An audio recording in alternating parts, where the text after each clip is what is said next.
Power on. It's Fighter Renegades, a Star Wars podcast. Ooh, it is time for some TIE Fighter Renegades, and I know that it's been a little while, but let me assure you, we have a jam-packed, exciting episode, and when I say we, that means me and my man Robin Freebeard. Robin, man, we're back. Welcome back. Yeah. and it's totally on me. My schedule has been absolutely insane. Actually, what's really happened is I've gone through a complete, I've just had a total change of heart and have totally fallen in love with Disney to the point that I'm wearing a Last Jedi t-shirt. No, I really am wearing a Last Jedi t-shirt, but no, I don't love Disney. As soon as we hit the video, Rob just instantly says to me, he says, you usually wear good t-shirts. I might have done this on purpose though, but anyway, just to constantly throw somebody off. I don't know. We never share our video of these shows, but maybe someday. I don't know. We'll see. So anyway, man, Rob, we have a couple stories to get into as far as Star Wars. Really, I feel like Star Wars has been fairly quiet. I mean, a lot of production has been fairly quiet up until the past couple of weeks. Well, you mean like actual Star Wars news. There's been right. plenty to talk about in terms of things going on with Star Wars that really have nothing to do with Star Wars. Right. There's a lot of political horseshit, certainly that we could talk about. I mean, there's, what's going on with Gina Carano, what's going on with whatever. Right. I mean, there has been the High Republic stuff. In fact, I don't know that I did a review of High Republic and the material that has come out thus far.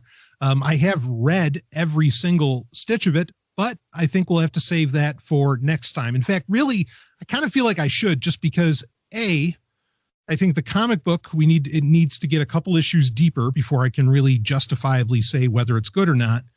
And B, I think the novel series I got to get one more book in. And there is a book coming out, I think, in another month or so, to really be able to get an idea of where things are going. Because right now, I'm not super impressed with everything. In fact, there's something, I mean, it's good, but it's not great. I don't even know. Good might not even be the best term, the deeper I've gone so far. So maybe it's best that I give it a little more time, a little more content to come out for High Republic. Then we'll get into a full review on it in a future TIE Fighter Renegades. Rob, I know you haven't touched stuff, have you? No. I mean, I've watched some, videos on YouTube, and what I'm seeing, I don't like at all. Because, I mean, basically it just comes down to anarchists are bad. The state is good. Fuck. Yeah. Okay. All right. We're just going to take a minute. There's this fucking phrase in the entire High Republic series, and it's in the comics, it's everywhere, the novels, it's all over the place, where everybody's just constantly saying, we are the Republic. And it is the most goddamn annoying thing. I mean, you cannot imagine how often it gets said. And I know they're trying to just Disney's trying to go with, so say we all, right, that everybody talks about with BSG, or like this is the way from The Mandalorian, and they're just they're trying to come up with a catchphrase that everybody will just use on social media, or maybe people that pretend that they like Discovery, or they think they have the cognitive dissonance that they like Discovery, and so they all use hashtag We Are Starfleet or something. So they were just trying to come up with like a phrase that's catchy, that can be used in media and social media. But I mean, it smacks of so much colonialist propaganda. It's horrible. And then you have the Nihil, which what you said is exactly it. I mean, they really treat it like, oh, individualism is bad. And well, we'll save it for a further review. There, I think I kept that in a minute. I did good. Brevity's not my strong suit. I think I did all right. Yeah. So that's coming, folks. We'll make it happen. But no, we do have some actual Star Wars production news and releases happening. So you want to get into it, Rob? You ready to go? Yeah, let's do it. All right. So we'll open it up with, I think they're both good news, believe it or not. The first would be the we got a full trailer and a release date for Star Wars Bad Batch.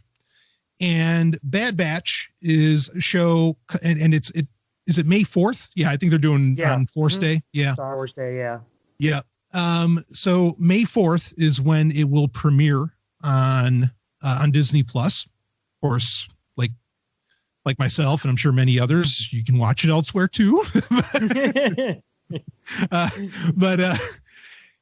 So that's coming May 4th. And it was about a 2-minute trailer that they dropped about a week ago as of this recording in April 2021.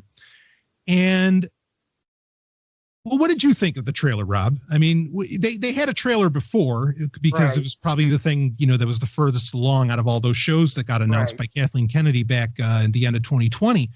But yeah, I mean, we did get a full-on trailer this time, right? What were your thoughts? We learned a lot more in this new trailer. That's for sure. I mean, yeah, absolutely. And I'm actually pretty excited from what we're seeing, because my biggest worry is that they were going to stay in the Clone Wars era.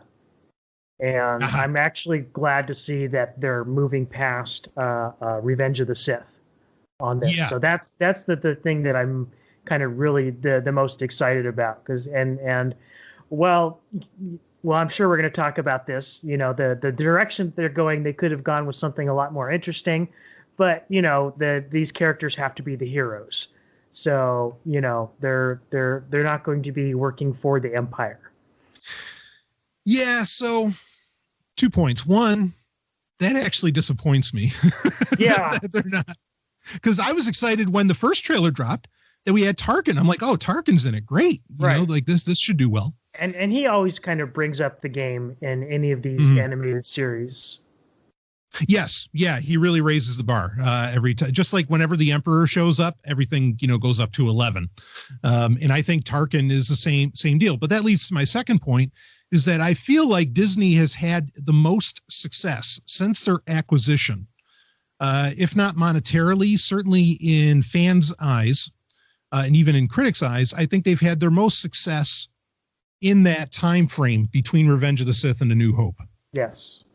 Be it Rebels, be it even certain novels that take place in that time frame that I think are, including the novel Tarkin, as well as the novel Thrawn. And Rogue One, of course, is probably the biggest success that Disney has really had, if not in like dollars compared to the sequel trilogy. As far as what everybody actually gives a shit about, it's Rogue One. And I think that's also partly why, and this is something else that's annoying in all the, not just, and obviously not in High Republic, but in other comics and novels and everything, which I've been reading all of them, folks. Man, the amount of times that Jyn Erso gets referenced, that's a whole other conversation. And I wouldn't be surprised if we end up seeing Jyn Erso in Bad Batch. Because I feel like what Disney is thinking is that, people really like this era, and so we're gonna rush content out that takes place in that era, and that's where Bad Batch because we also have the Cassian Andor series coming out too. Correct, which is also the furthest along of any of the projects that are going on, and so I think they feel like this is a winning space, minus the Mandalorian. Of course, the Mandalorian is, I would say it's an odd man out, but clearly it's the best thing that Star Wars is doing right now. But that also kind of plays into sort of, classically what fans love, because you're dealing with, the time period pretty much directly after Return of the Jedi, and which, a lot of people refer to now as, the Legends era, where you had, this is basically in the same, time period that you would have the original Thrawn novels. Right. And so that is a very much beloved, time period in Star Wars fandom. Yeah. I get the sense. I think we might end up finding out more about the Great Burn, because we have some idea of when that happened, because of the age of the Mandalorian himself, and. Yeah, I don't know. I wouldn't be surprised if in the Bad Batch, if there's a bunch of cameos. You don't really get any, other than Tarkin, you don't get that sense, I don't feel, in the trailer at all. But I get the feeling that's going to be a strength of the show or what they're hoping will be a strength of the show. I mean, to the point that, yeah, maybe we'll see a young Din Djarin. Maybe we'll see Ahsoka. Maybe we'll see, I don't know. I don't think there's any reason to hold back on anybody.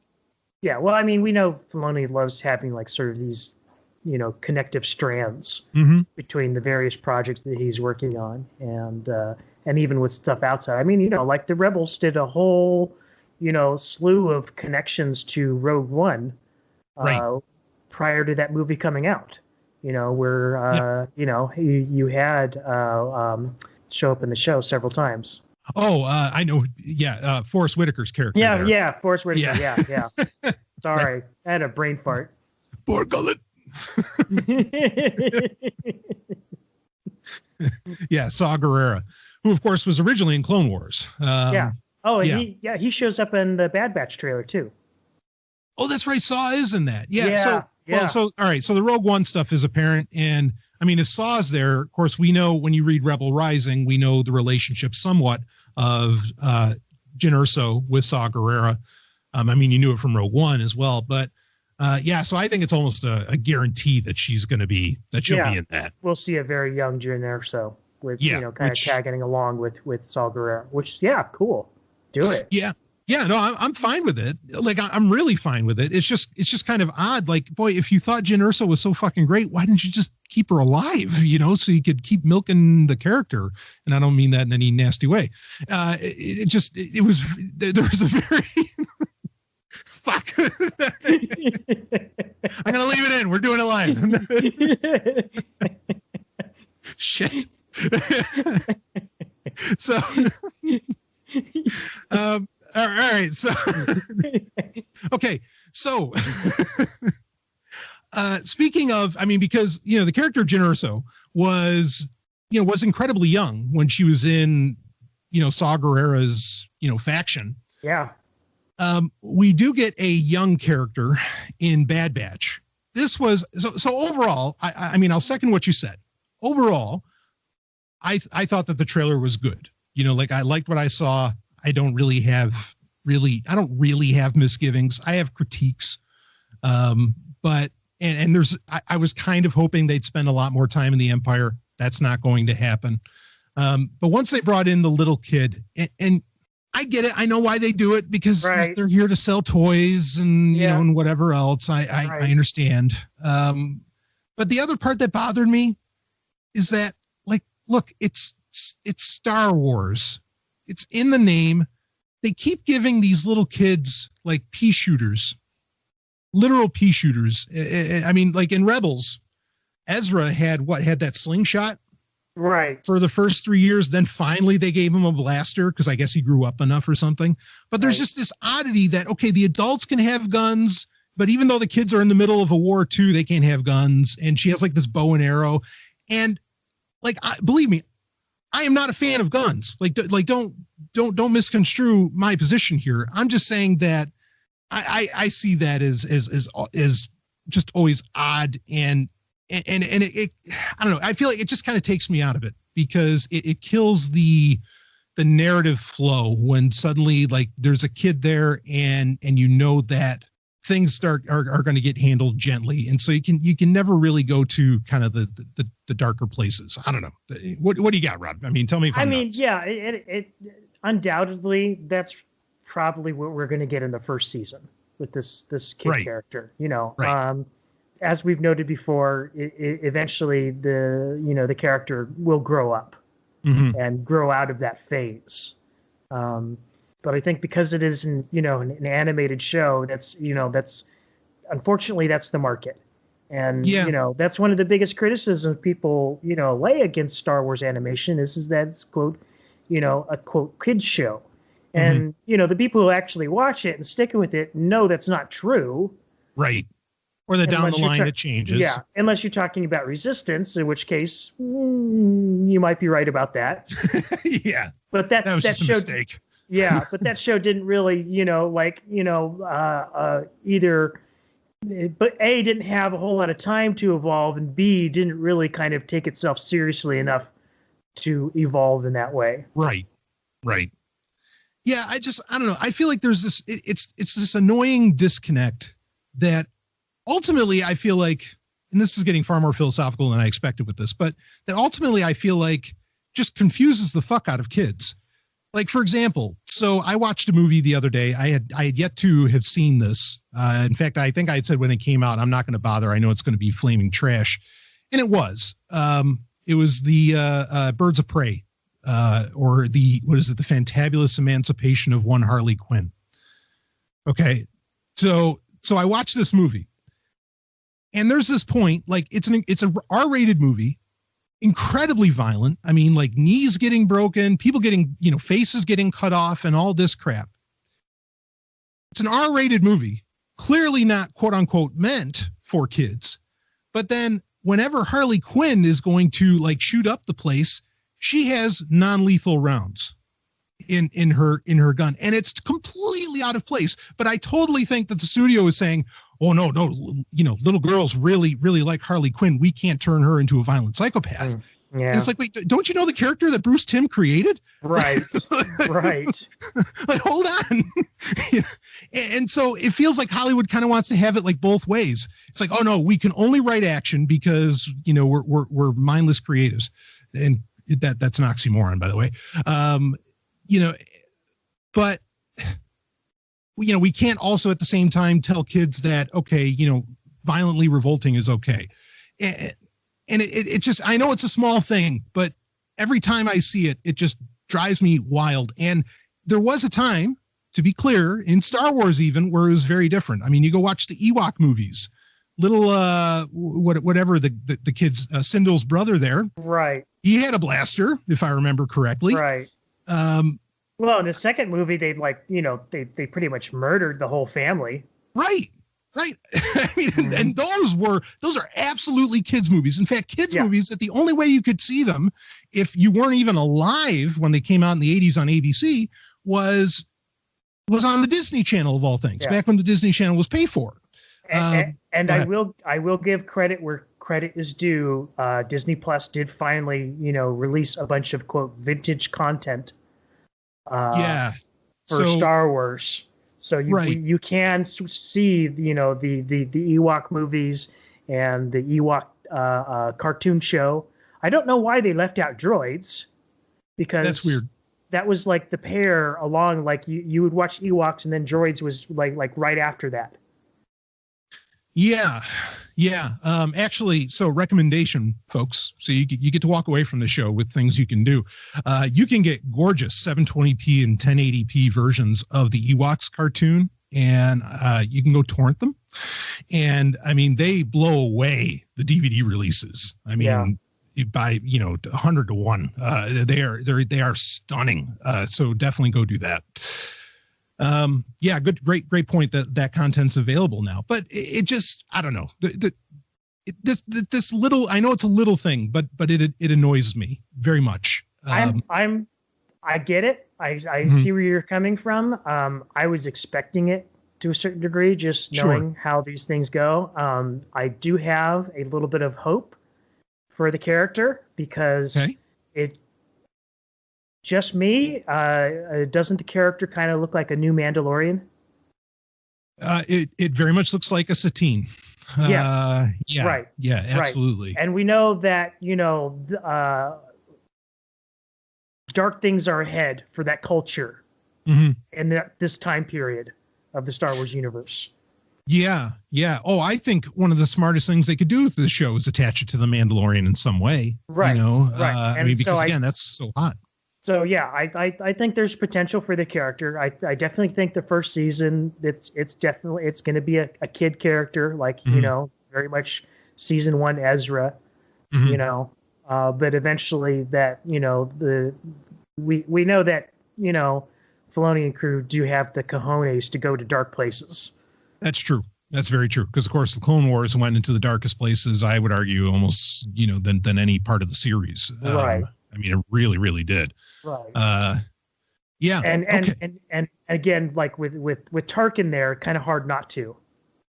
Yes. Yeah. And what's amazing. So, I mean, and this is where I get that little glimmer of hope, is that actually, because we've had it in the past on Star Wars, in Disney Star Wars at that, where Tarkin has interacted with little kids.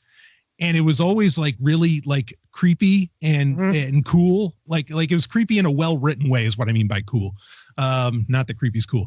So, and it worked. Like he had, I remember the whole speech he gives about the lure and the lash and it's, anyway, so I can look forward to. So my hope is that unlike Rebels, where he was essentially like a cameo character, and the same with Clone Wars, is that Tarkin remains like a persistent villain throughout this series. Yeah, I would agree with that. I think that's the biggest boon they can have is really like using Tarkin very well. Because again, I also think that he made, because with Rogue One, I mean, with the original trailers for Rogue One, Krennic looked like he could have been a badass. He ended up not being a badass at all. Right. And you had Vader there, but like Tarkin was the one that sold, you just knew with Tarkin around, things were not going to go well for the rebels, because despite what happens in A New Hope, you've got to build up that reputation to how feared he is in A New Hope. And they delivered on that. And so, I mean, it's just one of the best villains you could have in the show. Yeah. And underutilized. Yeah, significantly. I agree with you. Yeah. So anyway, that I think that looks that looks like that's going to be. I don't know. I'm hopeful for it. I think this could be a very good show. Yeah. And the trailer again, minus the direction they might go and the kid thing, it was good. It was a good trailer. I dug it. All right. Well, I guess let's move on to our second bit of Star Wars news, and then we got something really special to get into. So this is now we've known that this is kind of, I mean, and certainly with the pandemic, it's been sort of off and on, but the Obi-Wan show is on, and we finally have a cast listing for the Obi-Wan Kenobi series. And they did say it was going to begin shooting this month.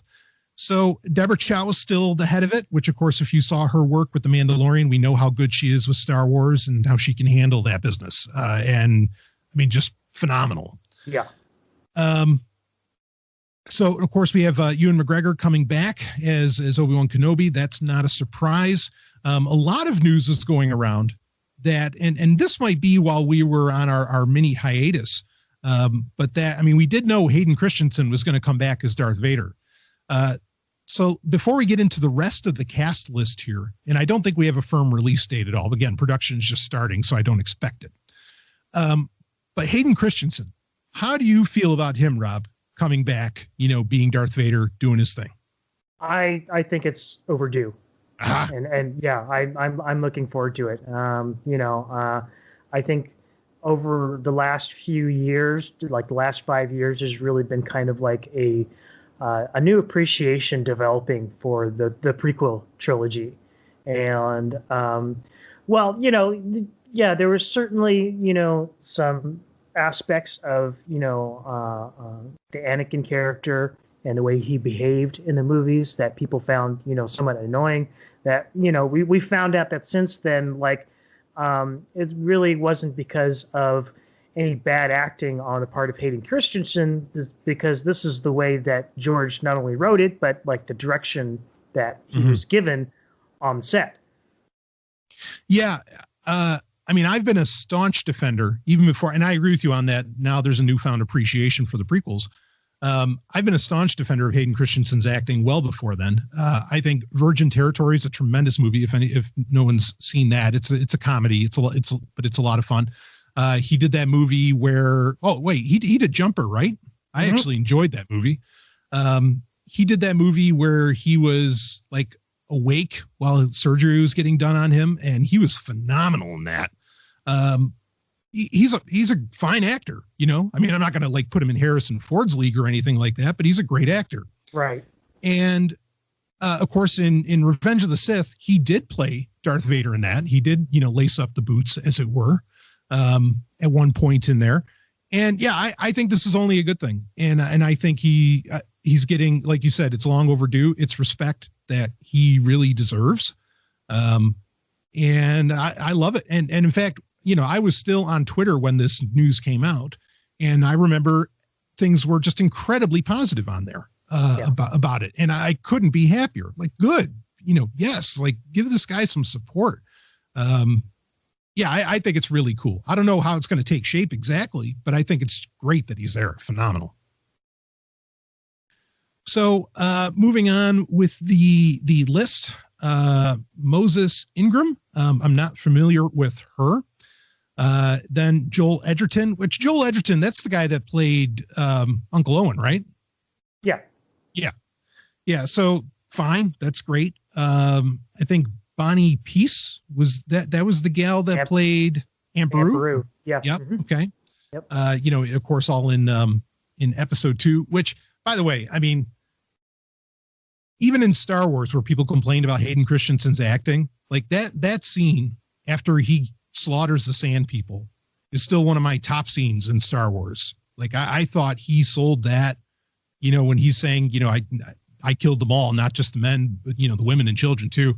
I mean, you feel it, and the look on his eyes. You got to have something special to live, because they kind of, John Williams would hint the Darth Vader theme in the background. Right. And you've got to have a little magic to you to be able to, to pull off, like, for your acting to match the presence of that music. And he did it. And I know episode 2 gets panned all the time still to this day, if any of them do. But no, I thought that scene alone was worth that movie, and his acting was great. Go ahead. There was nothing wrong with his acting in that scene. Mm-hmm. If anything, the only thing that bothered me about that scene is Padme's reaction. Yes. Yep. I agree. I thought that was really kind of understated. Yeah, she's just like, she clearly didn't feel, she did not read the room. Right. Like, yeah. Like, no, I don't think you understand. It's like, oh, it's natural to what? No. There's nothing natural here. No. Yeah. All right. I agree with you there. Her reaction was just not there. Yeah, that didn't work. Anyway. And Natalie Portman is a fantastic actress. So here again, that's not on her. No. Because I thought she was great as Padme. And she had her moments in that movie as well. I mean, like her aggressive negotiations joke, I thought that landed. That was hilarious. And I mean, it was a little crass for Obi-Wan to be saying she seems to be on top of things, but whatever. but Natalie Portman, you buy it. It's like, all right, yeah, no, she's the real deal. That's okay. Well, moving right along with the cast list, we got oh God, how do you say this guy's name? He's hilarious from Silicon Valley. Kumail Nanjiani. I feel terrible. That sounds right. This guy, in fact, I love the movie that he did. It was kind of an autobiographical film. He was brilliant in that. I mean, just a fantastic little movie. But he's going to be in it. Of course, we all know how jacked he is now, because he's going to be in some Marvel movie, I guess. But he's a great actor and he can be serious. Like I said, in his autobiographical film, I think Amazon actually made it with him. He's funny, but he can be deadly serious and has tremendous emotional range. Just an awesome actor.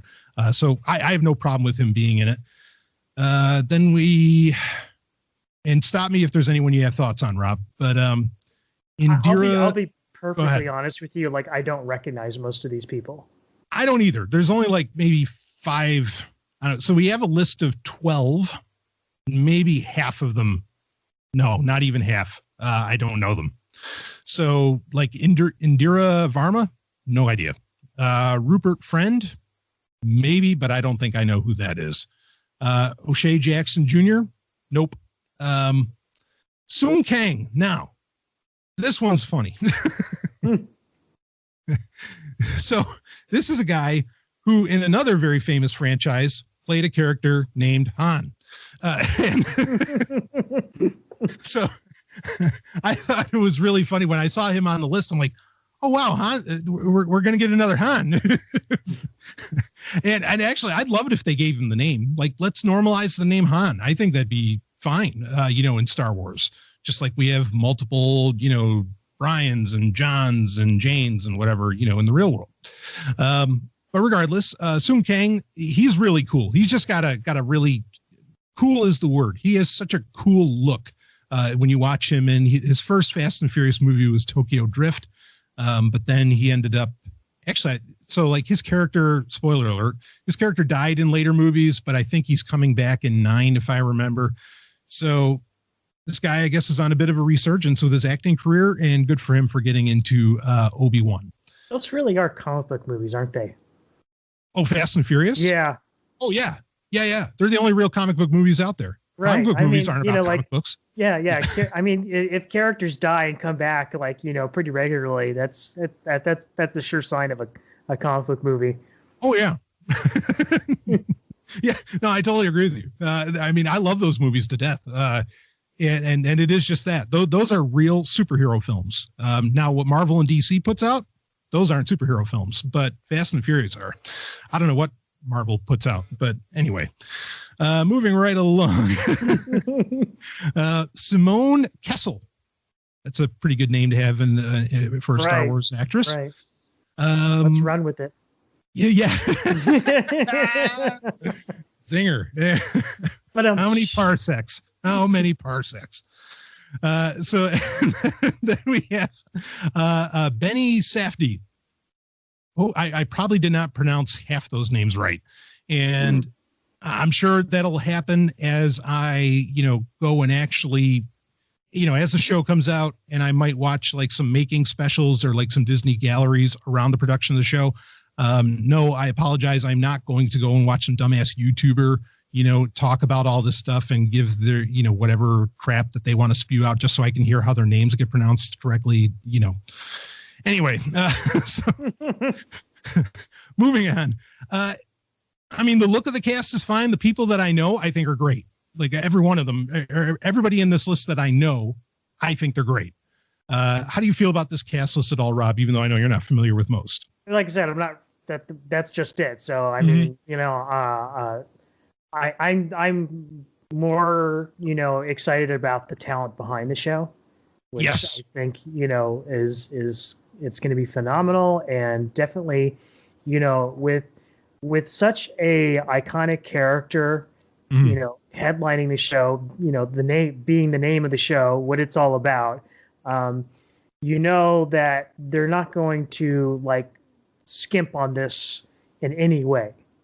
It's going to have sort of, the financial backing that it needs to look really good. Yeah. So, and it's a funny point that you bring up because I feel like Star Wars, and it's not just because you and I are really into Star Wars, because we're really into lots of things, but Star Wars is probably the franchise where I pay the most attention to who's behind the camera as much as I pay attention to who's in front of it. Right. And I think that really comes down to because of who for decades was behind the camera in Star Wars, we had full confidence in. Whether it's John Knoll, Dennis Muren, Ben Burt, George Lucas himself, and so on, and we know all those names because Star Wars was so fucking awesome. Like you wanted to know who was in it. And now I feel like you really want to know, well, who's behind it now, because that's going to matter. And it has been, especially with a lot of the, shall we say, civil wars going on within Lucasfilm, it seems, there's, your own stories around all the people behind the camera as well. But it's important for Star Wars, I think, to have confidence-inducing names behind the camera as much as it is in front. I think you raise an excellent point with that. So, yeah, I mean, this looks good. I agree. I think, I don't really see them going wrong. In fact, Ewan McGregor has only gotten better with time. In fact, that Harley Quinn movie I mentioned earlier, he plays kind of the villain in that. And he steals the show. I mean, he's brilliant in it. Definitely the best thing in the movie, and he's having the time of his life. And I hope he has the time of his life making Obi-Wan. I mean, I assume you're incredibly excited for this show. Oh yeah, I mean, understand that back in the late '90s when Episode 1 was in production, like that was one of the most exciting things was the casting of Ewan McGregor as Obi-Wan Kenobi, because he did like you could just see it. Like you didn't even have to see him, in costume before you could buy that he could pull off Obi-Wan Kenobi, and do the accent and just have the look. Yeah. And it was totally on presence because really the only thing he had more or less made at the time was Trainspotting, which was great for what it is. But yeah, I mean, he wasn't like an unknown actor, but he also wasn't a known actor, you know? But I agree with you. I never heard any, you know, and I know we've brought this up many times. No one's ever complained about Ewan McGregor as Obi-Wan Kenobi because he's just that good. So yeah, I mean, honestly, I think that's probably why half the reason why this series is getting made is because, you know, Ewan McGregor's, you know, involvement in it just kind of like automatically brings it up to 10, you know? Yes. Yep. No, I agree with you completely on that. So yeah, you know, this is ultimately, I would say, just more great news about this show. I don't see anything here worrisome. Like I say, even though I don't know all the actors, nothing that bothers me. The other thing that I'd like, the one thing that I kind of take away from this cast list is that because it is such a large cast, you know, I think there's some hope that the series will not just be confined to Tatooine. Aha. Oh, they're going to have to go places to bring in all these people. Yeah. Yeah, well, I mean, we have Darth Vader in it, right? Like now we have confirmation that, I mean, everybody was speculating that that's what it was going to have to be. And people are trying to twist, you know, lines in episode 4 for what does that really mean? Like, what does last time we met mean? Go ahead. Yeah, but it also gives it the opportunity to move around in time, too, which Star Wars hasn't done a whole lot of. And, you know, which, you know, I think they could definitely take advantage of in this show. Yeah, absolutely. But I mean, also, you know, go ahead. Yeah, if they want to give us, like, you know, scenes from, you know, during the prequel eras of, you know, incidents and interactions that we didn't get to see in the movies, fantastic. Do it. Yeah, I mean, we have, ironically, Last Jedi, like the T-shirt I'm wearing. As horrible as that movie was, it did really introduce the concept of the flashback in Star Wars. So there's precedence for that now, and I wouldn't mind it if they want to rock some de-aging technology on Ewan McGregor. Give us a surprise scene with Liam Neeson. You know, they wouldn't. Honestly, wouldn't even have to do that much. I mean, he neither him or Hayden Christensen really look a whole lot older. Oh, Hayden Christensen's like DiCaprio. I feel like, I mean, he's just like, you know, he's the immortal boy. Yeah. I mean, he does look a little bit more mature, but at the same time, they were kind of making him look boyish. Yeah, so that he could grow up, you know, progressively through the films. Right. Yeah. So, well, I love that idea of us getting flashbacks. Again, I think this speaks to what we were talking about during the Bad Batch conversation, in that Disney's clearly playing it. You know, they know where their hot time frame is. It's between Revenge of the Sith and A New Hope, and they're playing that one more time. So not a surprise by any means. And again, you know, I'm kind of hoping, because, you know, that whole Great Burn thing, I'm still dying to know more about this, you know, from The Mandalorian. And so, like, it'd be interesting if there's even just like background information in all of these shows that take place during the time frame that may have happened. That make it the most interesting, or, you know, that would really like flesh that out, give us a bigger universe and make things interesting as we go into, well, I mean, you know, as far as I know, Book of Boba Fett is still on track. Mandalorian season 3 is still happening. So yeah, build up, you know, I mean, they you know, they've announced all these shows, you know, officially, you know, who knows how, you know, Rangers of the New Republic is going to turn out without Gina Carano. But we haven't been told that it's been canceled. So, you know, there's a plan. Yeah. And certainly, you know, you got a lot of opportunity here to build up a character, maybe that could, you know, be in that and be in some of these future shows. It's not like the Rian Johnson trilogy of movies, which was never truly announced or given a title of any kind. You know, all these shows have like been officially announced and been given titles. Yeah, and we actually know what they're about, kind of, you know, which is also more than we've gotten, you know, than most of these announcements that we've gotten in the past few years, which is nice to actually have an idea. Like that Acolyte show, can't wait. Like I'm very intrigued to learn more about that. Absolutely, yeah. Ahsoka. I mean, like, yes, yeah, obviously. Bring it on. Yeah. Yeah. So, you know, we got a couple shows here really that we're talking about that I'm excited for, both Bad Batch and Obi-Wan. Bring them on. and even Andor. I'm good for that too. I know that's hot on the heels. Yeah. So it would be nice to have something that's and obviously we're looking forward to all these shows coming out, because it'd be nice to have something to talk about in terms of Disney Star Wars that is not dealing with the internal politics of Lucasfilm. Right, because I mean, you listen really, to go ahead. Anytime any of that stuff gets out into the news, and it's just diminishing the franchise, in my opinion. Yeah, no, I agree. And actually, so something purposeful here in the show notes. If you notice, the two links are both official Lucasfilm Star Wars links. Like, I am so tired of the news industry overall just peddling shit. I don't want to link to The Verge. I don't want to link to, go down the list of them any longer, for their stories, really. We can stick more to the official announcements, because everything else is, a lot of hearsay and whatever else. And, oh, my insider, so take this with a grain of salt. It's like, well, how about, I pour water on you and you flow away like salt or something. It just drives me insane. Anyway. So yeah, I hear you, and it would be good to actually talk about Star Wars and not fucking Lucasfilm politics so much. So even though I know people love it when we talk about that kind of crap, regardless, we don't always love it. No. I'd much rather be talking about how cool this character was and all right. That's what I started doing this show for. It had nothing to do with, wanting to talk about what Kathleen Kennedy is doing versus, whoever. So anyway, anything else on Bad Batch or Obi-Wan? No, looking forward to both. Yeah, same. Let's I can't wait for them to come out, and we're going to be reviewing them as they do. So, but now, not to say we're above talking politics, folks, we're not, but we just don't do it for clicks.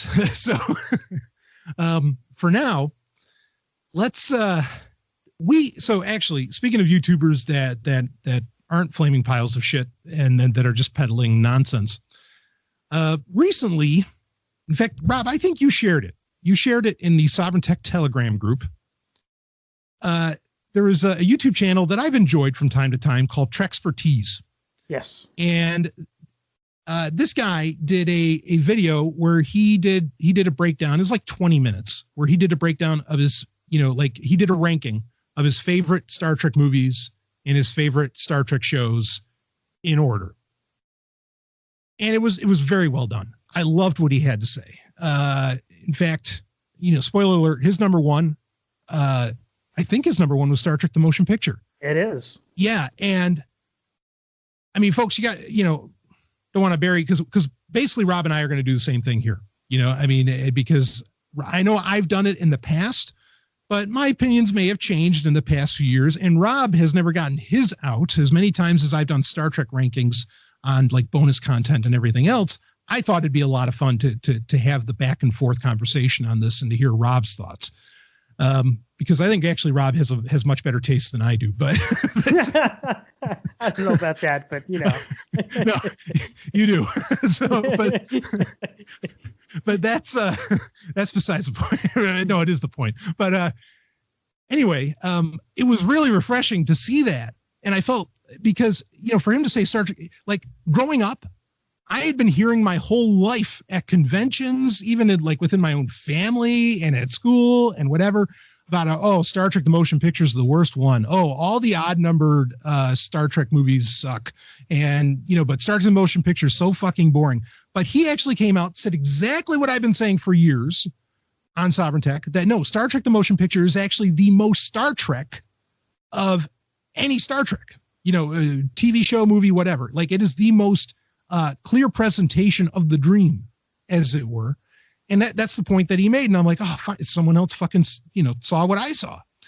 Now, that doesn't necessarily have to make it one's favorite. And really, even if it was like number 3 or 4 for him, but he still made that claim, I would have just loved hearing that claim that no, this is Star Trek. Or at least this is Gene Roddenberry's vision. I shouldn't say this is Star Trek. Star Trek can be a lot of different things to a lot of different people. So, Yeah, I love this ranking that he did, and I was like, yeah, it'd be, Rob, let's get behind the mics and let's do our own. And we had a little bit of Star Wars news to get into, but we like to open things up and get into science fiction in general, among other things on this show. And so I thought it'd be a lot of fun to get into a ranking, and I'll invite listeners of this show, listeners of Sovryn Tech, anybody, if you're in the Telegram group, or even if you want to email me questions@sovereigntech.com. If you want to send me your ranking, we can bring that up and cover it in the next episode. I'm open to that, and I'll remind it at the end of as we go through our ranking.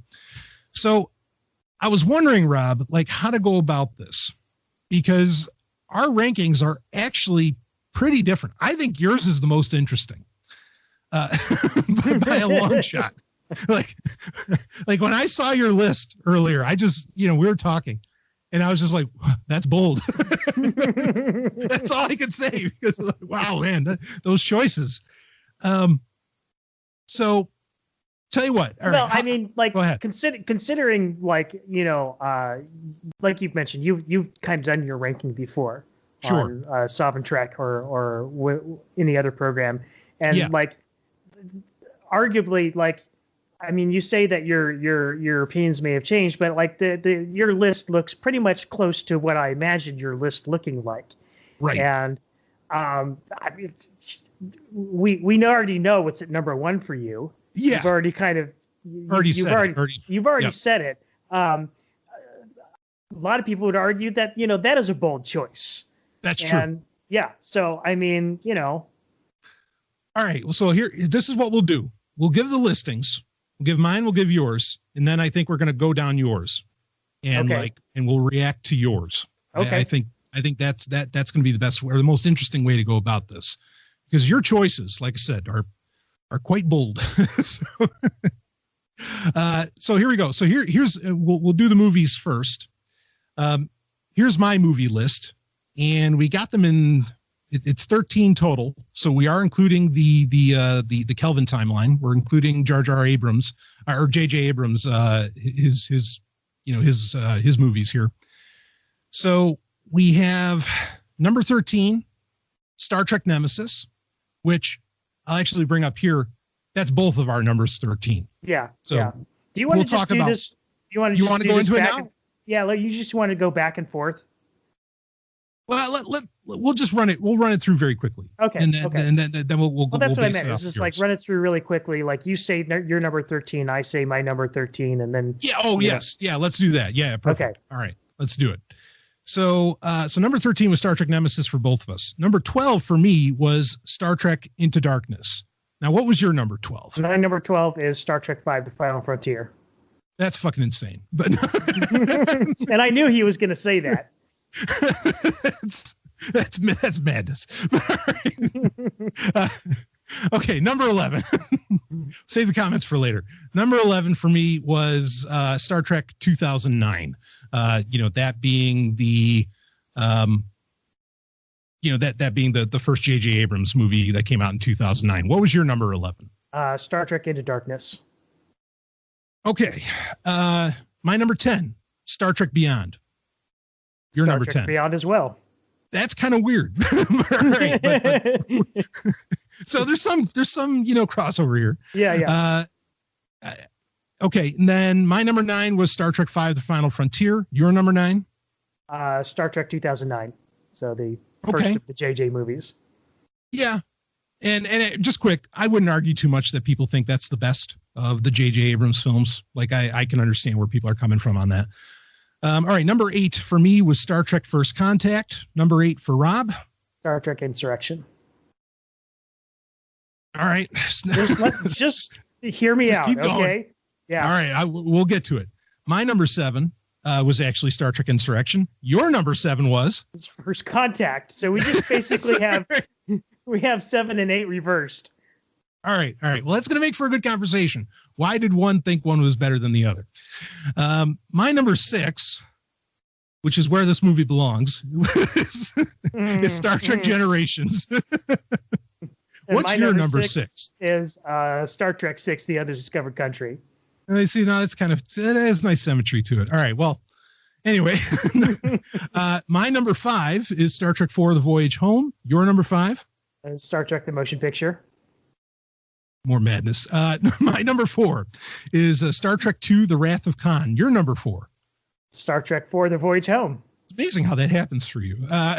So then my number 3 is Star Trek VI, The Undiscovered Country. Your number 3. Star Trek II, The Wrath of Khan. I think that's totally fair, but we'll talk about it. My number 2 is Star Trek III, The Search for Spock. Your number 2 is Star Trek III, The Search for Spock. Yeah, because like that's the one that I think could be number 1 on anybody's list, and I totally hear them out. So I'm not surprised by that happening. Now, my number 1, like I said earlier already, was Star Trek: The Motion Picture. Your number 1, you haven't uttered these 3 words yet, so I'm going to let you utter them now. Go for it. Unabashedly, Star Trek Generations. Unabashedly, he even added in another word. Wow. All right. Okay. Star Trek Generations. We're going to talk a lot about that movie in this, I think, because actually I have a lot of comments on that, on why it's number 6 for me. Like, and it being number 6 for me is a big compliment, really. And I'll explain why, but let's start going down to 13. No, it really is. I mean, massive compliment, and we'll explain it when we get to number 1 for you. I'll get into why. Okay, so let's go with Star Trek Nemesis. Let's talk about that. That's both of our number 13. Yeah, for very good reasons. Yeah, like I don't think it's as bad as everybody says it is, and in fact, Trexpertise. Oh, wow. All right. Well, Trexpertise even said something that I've said about this movie in the past, that the deleted scenes are actually really good. And if they put them in, some of the deleted scenes are the most human moments of the movie, which is what this movie's missing a lot of, is like the next generation characters acting like next generation characters, right? Which is probably the biggest argument against it that I agree with. So give me your breakdown. Trexpertise in his, ranking mentioned, one particular scene that he wanted taken out of that movie, and that was the, the joyride in the whatever you called that, in the Argo. Yes. Yeah, the Argo. Yeah, yep. Right. And I don't have too much disagreement, but I actually have a scene in this movie that to me is just abominable and doesn't belong in any Star Trek, and that's the psychic rape scene between Shinzon and Deanna Troi. That should not have happened, should not be in that movie, should not be in any Star Trek movie. I mean, Star Trek's dealt with that. Like Next Gen, I feel like has kind of dealt with that, or maybe I'm thinking of a Voyager episode or something. But I don't feel like they've done it like that. So that bad. Yeah. Okay. So I'm going to say I agree with you, because I remember an episode of Voyager where they played up in like the radio spots. So this is back when Voyager was actually on, because radio mattered. Where 7 of 9 kept saying this line, "He violated me," and they were playing it up like it was a rape. But like when you watch the episode, it really kind of wasn't that. And it was clearly it was just trying to be like, it was marketing. And I think using rape for marketing is deplorable and disgusting. And also like, yeah, I don't know that should be a part of like Star Trek necessarily. So I'm kind of with you here. Yeah. What do you got? Not only that, it's sort of like, I remember that episode in particular, and it definitely does not play very well today, with kind of sort of like, it certainly brings you to like, if somebody was of the opinion that, you should immediately question any woman anytime she makes a claim of rape, that would definitely play into that kind of attitude, which I don't agree with at all. Yeah, agreed. Yeah, well, so I'm with you on that. I thought that was like just a cheap play, and I get it. Like writers have always, or they claim they've always had a hard time writing drama around Deanna Troi that wasn't like necessarily tropey, but guess what? This is kind of tropey. Like you basically had to, okay, how do we create drama around a female character, have her get raped? And it's like, I mean, yes, that's absolutely a thing and a problem, but like, could you get more creative? Could you give her like something? I don't know. I always feel like there was never really any kind of, like, yeah, of course the character, the Shinzon dies in the movie, but there weren't really any consequences to that, happening. And there wasn't really like, I don't feel like that there was enough reaction, to this happening from the other. I mean, like, like personally, I would have, had, Riker just be completely outraged and, throw logic to the side and want to kill this character. Oh, I think Riker should have instantly. I mean, he just got married. Yeah. If I were Riker, frankly, I would have called up the manual control, had that big stick come up in the middle of the bridge, and I would have rammed the fucking, the Scimitar. Right. Warp speed. Here we go. I would have pulled an Admiral Holdo on it, and like madness. I agree with you. So, I mean, but that kind of plays into the whole problem of the film is that, or my opinion, is that none of these characters, and we know that like they brought in a director who was not familiar with the Next Generation. You ran into that. You let Patrick Stewart have creative control, which now we know is an absolute mistake. Right. Thanks, Picard, or Star Trek Picard. Well, but and not only that, like, the way that they killed off Data was not the worst way to kill off Data. It's the fact that, like there's some fan fiction now where they've completely undone that. And not only that, like the character that they created with B4 really wasn't all that interesting. It wasn't up to par to what you would expect from even a failed, Sung android experiment. Right. And the fact that, like I said here again in later fan fiction that, they kind of shuffle that off to being that character to being just body parts in a drawer. Yeah. That's a huge waste. So, I mean, yeah, this movie failed in what it was trying to accomplish back then. And it fails in even being recognized today. Yeah. It's a horrible send off. And it will speak to something I'm going to bring up a little bit later, probably when we talk about Star Trek Generations, about Star Trek Next Generation films in general, but I'll save that for that. I mean, I don't mind a darker tone. I don't have the issue with it being darker. That's fine. I like having, a little bit of fresh flavor in Star Trek.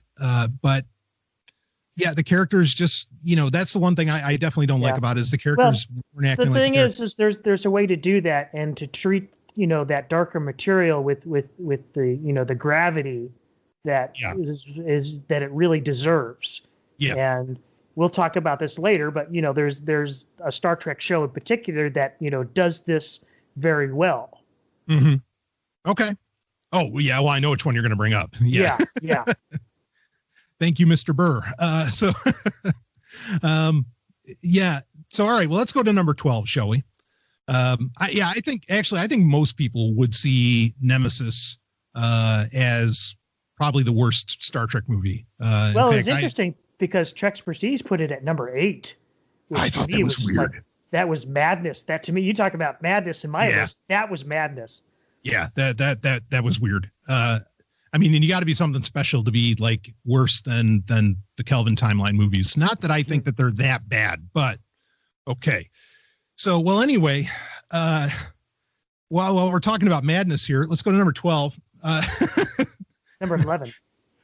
Wait, well, no, we didn't get into number 12, Star Trek 5. Oh, that's right. I'm sorry. Yeah. I just wanted to skip it because I'm trying to, I'm trying to Highlander to it. Holy fuck. Well, maybe one day we'll get a Renegade version. It'd be nice. Because we do know that William Shatner had much bigger plans than what actually ended up on the screen. But regardless, yes, it is Star Trek V: The Final Frontier, the film helmed by the man himself, that being William Shatner. Why is this number 12 for you? It's just not very good. I mean, it comes off as being a really low budget Star Trek production in every way. It is low budget. That's true. Yeah. I mean, it's just the casting of Spock's brother. It would have been awesome if they got Sean Connery, but the scheduling issue. But that was the original idea. Yeah. Right. Well, that would have been amazing. But if the sets on the movie are any indication, it wasn't so much a scheduling issue that they couldn't afford them, because this movie looks terrible. It doesn't look like the Enterprise. Yeah, the effects are bad. I can admit that, because they went cheap. They wouldn't hire ILM, and they learned their lesson after this, because that wouldn't happen again until Star Trek Insurrection. Actually, I think they didn't hire ILM for that either. Granted, Sean Connery was in Highlander 2, so I don't know if he would have saved this movie. Yeah. But no, I think that would have been better. But like, you don't feel, I think the scene where Kirk gets in Sybok's face about needing his pain, the camping scenes. I will agree that the camping scene was great. Yeah. I will not argue that. Yeah, I think the gravity boots are kind of stupid, but I think there's just some of the, I think there's comedy gold as well as moral gold, as it were, in this film that puts it where I can't rank it this far back. I'll admit it's the worst of the original series films. There's no question in my mind about that. There's just, like I said, for me, there's too much that it's a little too low budget looking. It's way too hammy, in my opinion. What does God need with a starship? It's one of the best lines in history. I agree, but the thing is God looks like a floating head of stupid. Ironically, and granted, that's it looks like Zardoz. We should have had Sean Connery there. Yeah, I just No, I hear you. Yeah, I hear you. I hear you. That scene should have played out with, here again, way more gravity than it did. And which Shatner wanted. Right, but it came off as looking humorous. And that's what I don't like. In this movie, when it tries to be funny, it really isn't that funny. There's some funny moments, but most of the time when they're trying to be being funny, it doesn't land. And the rest of the time when they're not trying to be funny, it's kind of hokey. Yeah. No, I hear people's arguments against it. I don't feel it's as bad as most people say, but there's just so many great, there are just like these pockmark moments in it that are just some of the best Star Trek ever, that it keeps me from ranking it this far back, but I hear where you're coming from. To be fair, 11 and 12 for me might be interchangeable. Right. It's just the only thing that the next one has is production value. Sure. Well, let's go into number 11 then. And that is Star Trek Into Darkness, which was my number 12. Right. So we're pretty close on this one. Yeah. This is the worst of the Kelvin movies by a long shot. Yes, I agree. It's several times worse than the other two outings. Yep. I agree with that. I still enjoy this film, but you tell me about it, Rob. Like, why don't you? It's just an overly predictable remix of the Wrath of Khan. Yeah. And I think anytime that you're trying to tread over previously, covered material like that, it's especially in a big motion picture, it's a mistake. Mm-hmm. Have some fucking originality. Yeah. I think who really makes this movie for me is Peter Weller. As Admiral Marcus. Like he's great. Yeah, he's fucking awesome. And I'm glad he got to do more Star Trek too. But right. He's great in anything he's doing.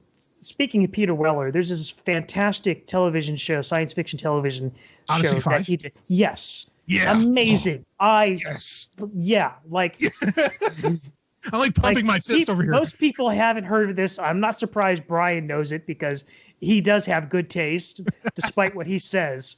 But yeah, like most people don't know it. Like go and seek this show out. Like the ending is a tragedy that they let the series off the way that they did, but the ride is so good. Yes, yeah, it was a Showtime show, so it's uncensored. It's all that. That's what initially, young teenage me was into for wanting to watch it. But Peter Weller was there, and so I'm like, well, Buckaroo Banzai's on. Let's go. And the cast in that show was fantastic. The premise was amazing. Yep. Yeah, and that was the thing too, because I mean, yeah, we did get Peter Weller actually in Enterprise before Into Darkness came out. Right. Playing a very similar sort of character. Right. But like the history of, or the crossover between Buckaroo Banzai and Star Trek is, when you see it, you can't unsee it any further. And it's not just the fact that the Excelsior's dedication plaque has a Buckaroo Banzai quote on it. You know, no matter wherever you go, there you are. And so, yeah, I loved that. And that had me excited when the movie was coming out. It's like, oh shit, Peter Weller, here we go. You know, Buckaroo's got to be in it. And anyway, I don't know. I think this movie, it is just a remix. You're right. And it was predictable. It was incredibly predictable. And in fact, it really taught us to never trust J.J. Abrams, because he completely lied about Benedict Cumberbatch's character.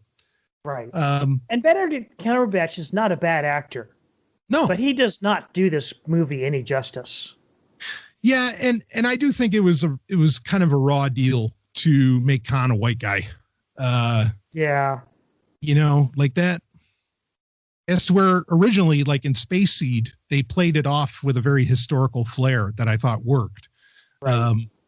That was kind of odd. I mean, yeah, having Ricardo Montalban playing, you know, Persian character is kind of weird too. I get that. But well, like this was just flat out, you know, almost a whitewashing. Yeah, no, I think that's totally fair to say that, because there are plenty of Persian actors out there. Yeah, that would have done great with this. I mean, sure, it would have, you know, revealed the hook, but well, then I don't know, do something different. You didn't have to make them white guy, you know. So anyway, but Cumberbatch was fine. I don't know, it worked for me. I liked it, and I did think that if the Kelvin timeline continued on, you could have done some interesting things with Khan's people, you know? And so that happens for me a lot. A lot of times I think, well, what could be? And that'll make me like something more than perhaps it deserves, which is part of the reason I say Rob has better taste than I. So, but yeah, okay. So it's the worst of the Kelvin timeline. But then let's go on to number 10. To what I consider to be the best of the Kelvin timeline. Rob thinks the 2009, you know, edged it out at least. But it's interesting that we both had Star Trek Beyond at number 10. Tell me about why is this at number 10? Is it because it's a bad film, a blah film, a great film? No, I enjoyed the movie. Okay. It's a great popcorn film. I don't know that it's necessarily really good Star Trek, but it's entertaining. It is very entertaining. I agree with you on that. I think it feels the most like original Star Trek, and that's why I consider it the best of the Kelvin timeline films. Okay. And really that's it. And also it did, like, they really tried very hard, and not just in stupid Discovery ways where they like mention a name or something. They tried really hard to connect this, like with Enterprise. Right. Which they did throughout the Kelvin timeline. Yeah. With the Mako. Right. And, you know, the Xindi War, like they talked about that. I thought the Franklin was a really cool design. I dug a lot of that stuff. And like the Yorktown that station is gorgeous. Like, what a great set. Yeah. And the music, boy, Michael Giacchino's score is top notch in this one. I mean, just awe-inspiring. And in the inclusion of the Beastie Boys wasn't bad either, even though I know some people disagree on that.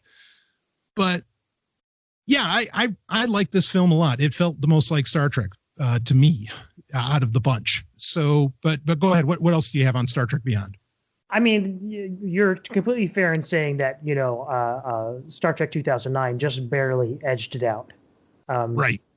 Catch me on a different day, and these two could be interchangeable for me. Okay. No, that's fair. That's fair. So, well, let's go to the other one then, with number 9, the Star Trek 2009 film, which for me was at number 11. So not too different. Mm-hmm. Do you feel like, let me ask you this, you know, you can tell me what you liked and disliked about the film, but let me ask you this. And I know we've talked about this in previous TIE Fighter Renegades.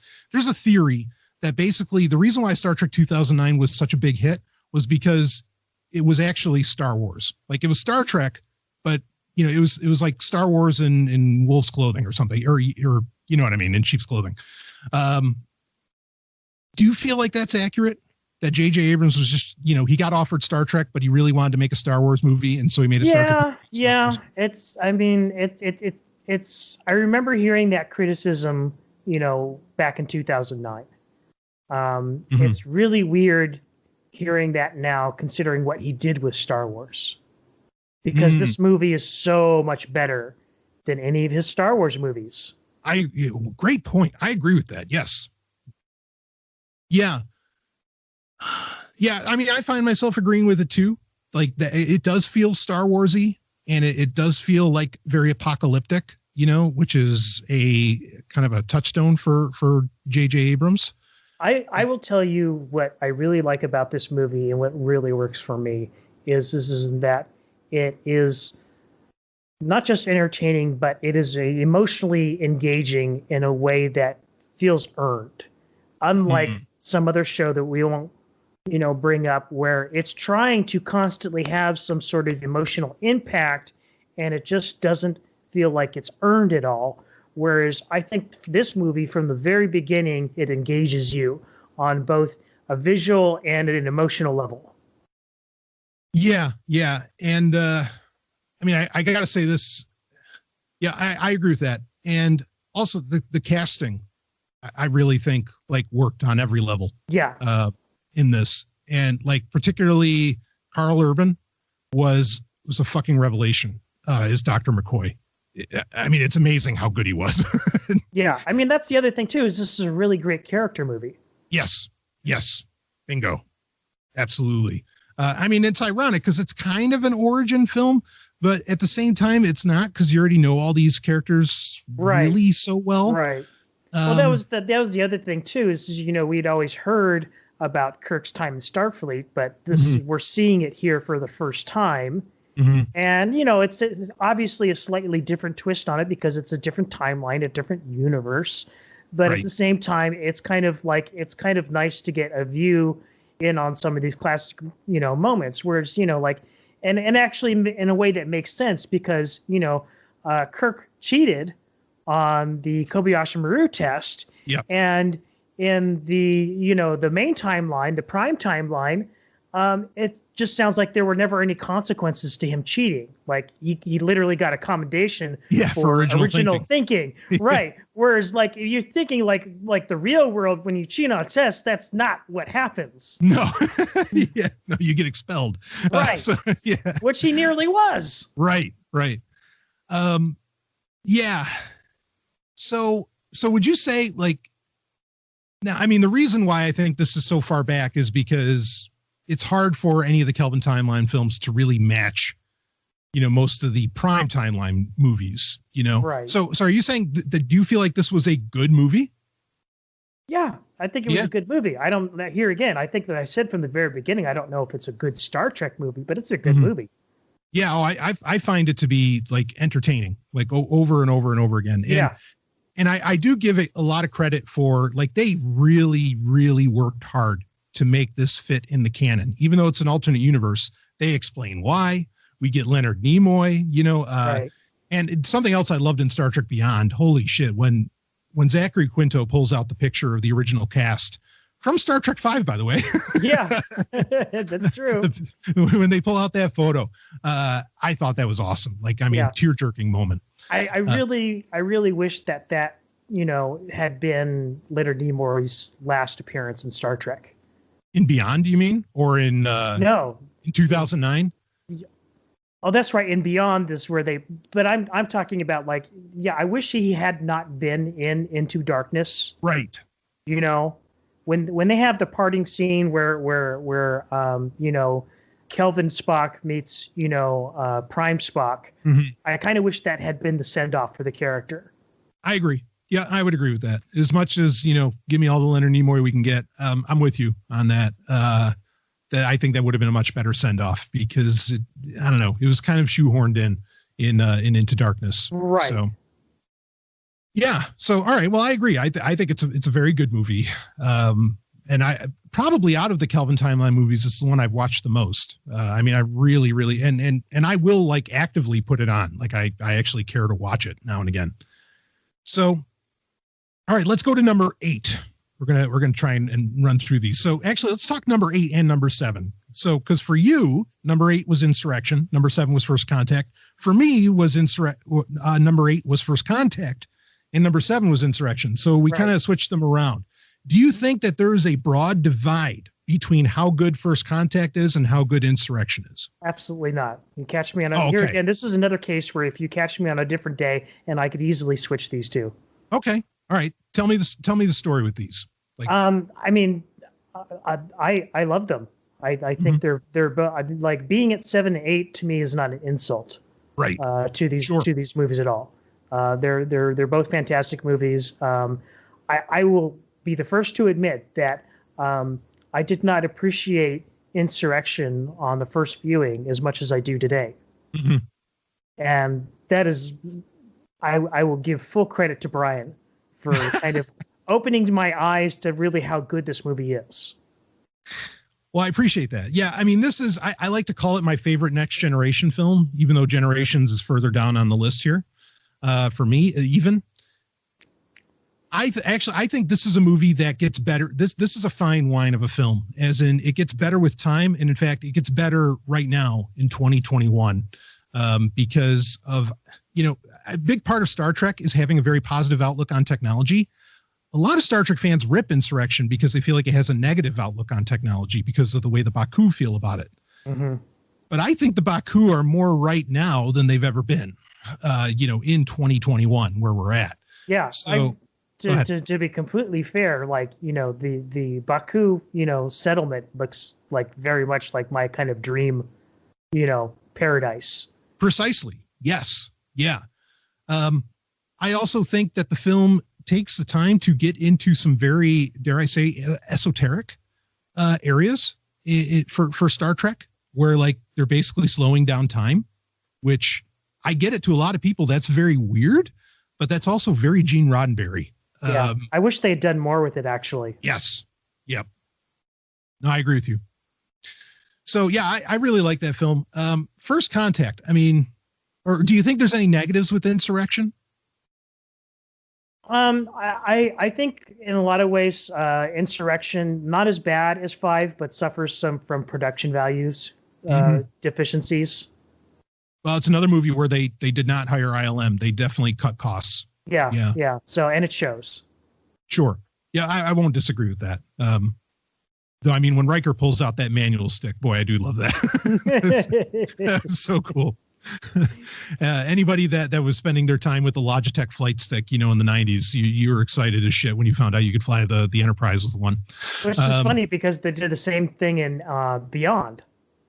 Yes. That was another Logitech flight stick, as I recall.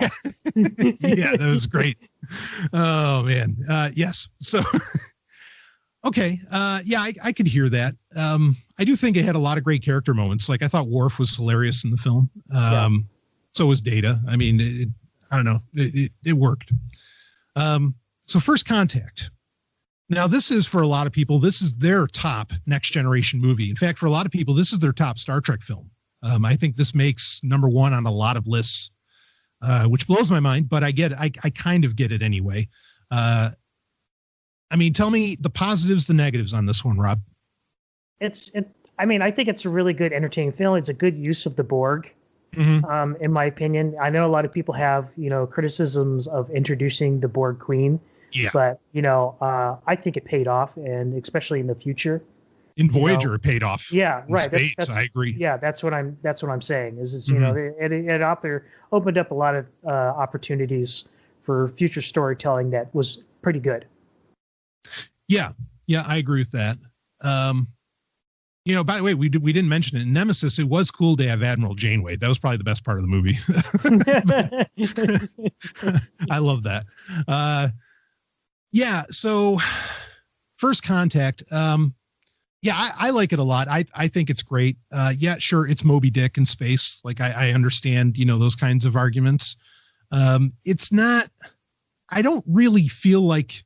I mean, it's cool to find out what First Contact actually looked like with the Vulcans and everything. That was awesome. But I don't feel like there's no real message, I don't think, with the film. And I don't really get the anti-revenge message either. And also, like, flip side of that, Insurrection does have a message that's supposed to be about like kind of like the Native Americans. That's fair. And, yeah, but I do think that they kind of forced that in. Like it didn't exactly. I mean, Patrick Stewart acted it perfectly, but I don't know. With First Contact, I just there was nothing there that right. for me. Well, I mean, First Contact and your criticisms are really spot on, and here again, I could very well, based on what you're saying, switch Insurrection and First Contact. I don't think that First Contact really does have a message. It is just an entertaining movie, much like Star Trek 2009. Yes. Yep. I agree with you. But boy, James Cromwell, fucking awesome. Yeah. That was inspired casting. I loved him as Zephram Cochrane. Yeah. Yeah. I never. And the scene where they're launching off and playing Magic Carpet, that was just I love awesome. that. Yeah. Awesome. Yeah, I totally agree with you on that. I remember when I saw that in theater. Yeah, and just like the scene where like Riker's really enjoying it, and we're and Geordi's just going like, "What the hell is going on here?" All right. But Riker knows his 20th century music, so it's completely in character. Yes. So a couple things. Something I've noticed, because actually, Ellen and I have been rewatching The Next Generation lately. Riker. There's actually, there's a character there, and we know like his tastes and things like this, but really what Jonathan Frakes did was he was just the quiet facial reaction to everything happening on the Enterprise or in the scene. Like, I feel like that's his actual because he's when you watch the show and all you're looking for is his facial reactions, he's fucking hilarious. And he doesn't have to do anything. He just like has this look that like a grin, and it's great. A perfect example is just, like one of the early appearances of Q, and, Q snaps his finger and two beautiful women appear on either side of Riker. And he doesn't say anything. It's just all in his facial reaction. And it's just like, it's so good. Yeah. Or, oh man, like in was it the Nth Degree, the episode where Barclay, where he, becomes super intelligent and he's hitting on Troy. And Troy's talking about how Barclay made a pass at her, and she's like, and it was a damn good one. Riker's face, because at first Riker's like laughing that Barclay made a pass, and then she says, "Oh, it was a damn good one." And then Riker's face just suddenly like just goes totally solemn, like, "Wait, whoa, what? There's a better womanizer than me on the ship?" No. He is just dynamite for that. But yes, in the Magic Carpet Ride scene, the look on his face, the grin is phenomenal. And it just makes everybody in the theater smile. Yeah. So how do you feel about Geordi losing the banana clip? I get it. I mean, when you sort of graduate to motion pictures, I would assume that there's a little bit more clout that the actors have. Sure. And we all know that he was not particularly in love with that, prop, even though it was very iconic and very much, identified the character. But yeah, I preferred the visor. I understand the reason for it going away, and it's not a bad one. Sure. And what they did, I thought worked. Like, I'm with you. I wish he kept it. But what they did worked, and I do get LeVar Burton's logic on it, and that's fine. So all right, do we want to move on to number 6? Yes. So number 6 for me was Generations, but we're going to save that conversation. Number 6 for you was The Undiscovered Country, Star Trek 6 itself. What puts this at number 6? It's a good movie. Number 6 here again, it's not an insult. Right. In any way. And it, really, if anything, this is the one I kind of struggled with giving a placing. And I had to think about it, and so I do put it up ahead of those two Next Generation movies, but not as good as the next one. So number 6, which is Star Trek 6, kind of had trouble finding its place in this list because it's not great Star Trek, but it's pretty good Star Trek. Yeah, I think I always loved it because I feel like it gave you the deepest look into Starfleet. And not only that, you actually had another ship besides the Enterprise. Basically, you had the Excelsior, you know, Right, you had, and Captain Sulu was great. Which should have gotten its own series or movie. 100%. 100%. I mean, George Takei is phenomenal as Sulu. And I mean, he almost steals the movie with Star Trek 6, in my opinion. Yeah. Like you get the emotion of every scene that he's in. Fly her apart. Yeah, fly her apart then, you know. I mean, the whole thing is just, and even when you kind of get to relive those moments in the Voyager episode from season 3, where you find out Tuvok was actually there. You know, and he has that great moment where he's just like, you know, if it's between me and the regulation, or if it's between Captain Kirk and the regulations, will regulations be damned? And I'm like, yeah, baby. You know, I mean, he was so great. So yeah, I mean, it really had a great scale for me, which is why part of the reason I put it higher. The other reason I keep it higher is that this is a rare film, not just Star Trek, for any movie. It's a very rare film that can make people in their 60s and 70s badass action heroes, which is no mean feat, or no small feat, I should say, because I mean, other than like maybe the Expendables, I can't think of a movie that did it this well, where you have these characters this old and you totally buy that, you know, they're doing again, a lot of these action sequences, which you do get. And it's a whodunit story, which are always a lot of fun. So, you know, that's what puts it higher for me. But I hear you. So you're saying basically that you just didn't really know where to put this one because it's just kind of on par with everything. Is that? Yeah. Well, I mean, there's other things that I put ahead of it. So sort of like, you know, it was going to end up being behind my top 5, essentially. Sure.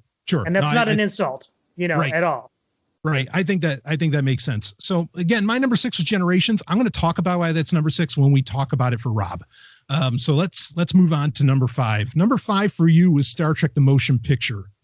Biggest question on the list, because again, this is my number 1 and I'm not going to go into a tirade about it, but what puts us at number 5 for you? I think we'll get into it with how much I like the next 3. Okay. Is that here again, it finds its place just behind my 3 favorite original series movies. Okay.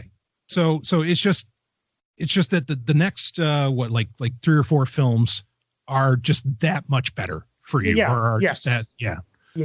Okay. No, that's fair. So, I mean, but would you say you love this movie or like it? Yeah. Or? Oh yeah. No, I'm and here again, this is another one of those things where my appreciation has only grown for it, you know, because of my friendship with you. Right on. I love that this is what I'm inspiring in people. Again, number 1 for me, it's the most Star Trek to me. It's the clear vision, or the clearest vision, I think, of from Gene Roddenberry, and particularly read the novelization if one never has.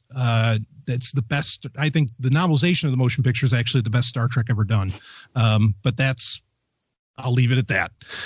So let's go to number 4, which I don't argue too much with this placement, because for me it was number 5. Star Trek 4: The Voyage Home. For over a decade, this was actually the most financially successful Star Trek outing ever. This was a big movie in 1987. I don't think people realize how fucking big it was, but or today I don't think they realize. So what's got this at number 4 for you? So the next 3 movies, I really, in a lot of ways, view as kind of like a complete set. It's what I call the Harve Bennett trilogy. Yep. And I just cannot separate these, you know, 3 movies. Like they literally take place one after the other. Yeah. They all belong together. Yes. They are like watching one film. Not just in sequence, but, you know, as in ranking too. So like I put this is sort of like, you know, and here again, no insult, but this is like the lowest movie on, you know, that the Harve Bennett trilogy. Yes.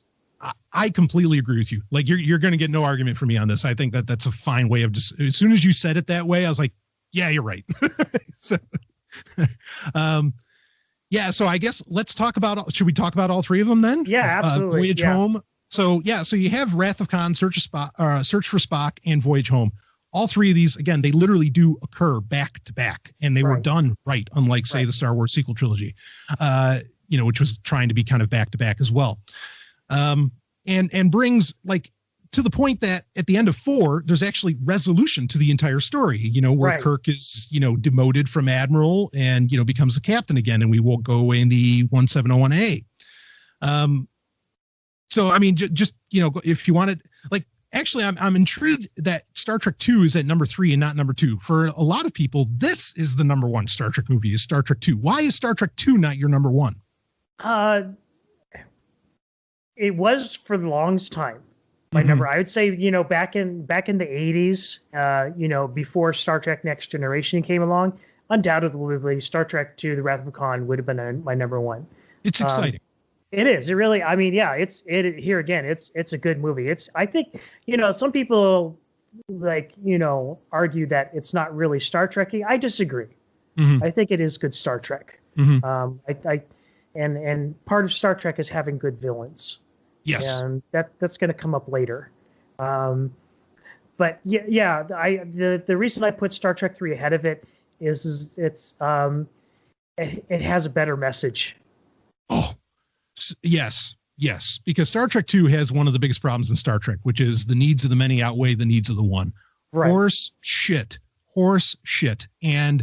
And like the idea that, you got to save the masses, you got to save Starfleet, blah, blah, blah. As to where Star Trek 3 says the exact opposite. No, friends are what matter. Families what matter. Friends and family, kind of same concept, but like your relationships are what matter, not Starfleet. And individualism, the needs of the one do outweigh the needs of the many. And it's a dynamite message. And Star Trek 2 is good military fiction. And I understand that that's why some people enjoy Star Trek, was for the military aspect. And this movie probably does a better job of it than anything else, other than, say, probably The Undiscovered Country. Right. But both done by Nick Meyer, by the way. Right. But this is not, I disagree that this is not what makes Star Trek great, is the military aspects of it. So here again, that's why it gets placed behind Star Trek 3, is because it's all about rebelling against authority. Yes. It's all about, respecting and recognizing the importance of the individual. Yeah, I feel like Star Trek 3 and Star Trek Insurrection both basically hold Star Trek's highest ethical ground, where it's about the human condition, yes, but and the human condition comes down to the individual, and that's such a needed message. I don't know who thought of making sure that was the point after Star Trek 2, but boy, am I glad that they did. Because go ahead. And the scene where they're stealing Enterprise, probably downright the most phenomenal cinematic scene in any Star Trek movie ever. Yeah, awesome. I mean, when the when the head of the Excelsior, it's like, if you think, or basically says, you do this, Kirk, you'll never sit in the captain's chair again. And Kirk just says warp speed. It's as good as it gets. I agree. I absolutely loved it. I think the only thing that could have been better is if they ever made Ashes of Eden, the William Shatner novel, into a movie, because that kind of plays up the same thing. A lot of the messages of Star Trek 3. So, I'm with you. I'm totally in agreement with you on this, with the Harv Bennett trilogy being this early on. There's a lot of stuff. There's a lot of stuff in this trilogy that still has, potential to be mined. I'm thinking specifically of the probe from The Voyage Home. Well, there's a great novel, Probe. Right, I know. And that's what I'm. But the novels are a niche thing.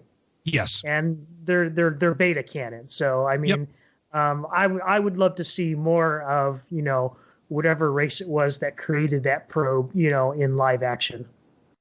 Yeah, I agree. We really don't get enough of that in Star Trek. We encounter often these wildly powerful beings Q or the probe or whatever, but I don't feel like we often usually they end up being villainous, and we never get to encounter them as a friendly force, right? Or an ally to the Federation. Right. And that, I always feel like that's such a shame. It is. Well, it's the same thing with the motion picture. because I mean, we don't know the race that created or modified Voyager 6. Right. But from what we can ascertain that we throughout the movie is that the intent of this cybernetic or robotic race is that their intentions were not to be destructive or harmful. Right, they're benign. In fact, if anything, apathetic, almost. Right. Yeah, I mean, Gene Roddenberry.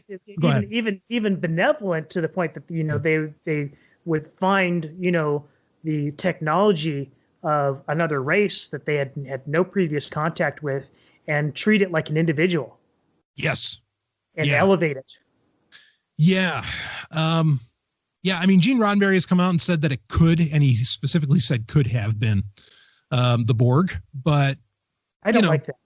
Sure. No, that's fair.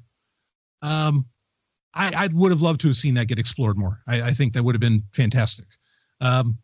Anyway, let's get on to, what I think we might do, Rob? Maybe for the next episode, we'll do another ranking where we'll do the TV shows then. What do you think? That sounds good.